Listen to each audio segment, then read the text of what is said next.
Xavi Hernandez আর football club Barcelona সুসময় পেছনে ফেলে দুপক্ষ এখন মুখোমুখি অবস্থানে।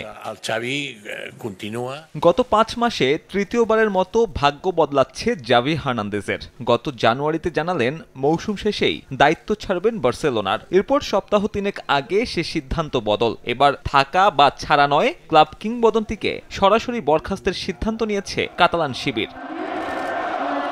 কোনো ট্রফি ছাড়াই মৌসুম শেষের অপেক্ষায় স্প্যানিশ জায়ান্টরা। ক্লাব কর্তাদের এমনিতেই এমন পারফরমেন্সে ঘুম হারাম। এর ওপর গত সপ্তাহে জাভির সংবাদ সম্মেলন বাড়তি ঘি ঢেলেছে সেই আগুনে। বার্সা সমর্থকদের বুঝতে হবে যে পরিস্থিতি সত্যিই কঠিন, বিশেষ করে অর্থনৈতিকভাবে। স্পেনের রিয়াল মাদ্রিদ এবং ইউরোপের অন্যদের সাথে প্রতিদ্বন্দ্বিতা করা কঠিন, আমরা এর সঙ্গে মানিয়ে নেব।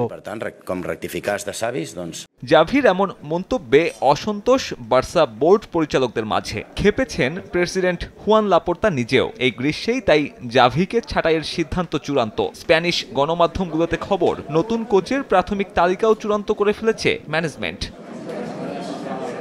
সে তালিকায় সবচেয়ে বড় নাম হ্যান্সি ফ্লিক। সাবেক জার্মান কোচের নাম এসেছিল 2021 সালেও জাভিকে দায়িত্ব দেওয়ার আগে। তবে আর্থিক কারণে এই মাস্টারমাইন্ডকে আনা সম্ভব না হলে বিকল্প হিসেবে আছেন রাফায়েল মার্কুয়েস। সাবেক বার্সা ফুটবলার বর্তমানে দায়িত্বে আছেন ক্লাবটির দ্বিতীয় বিভাগের দলে।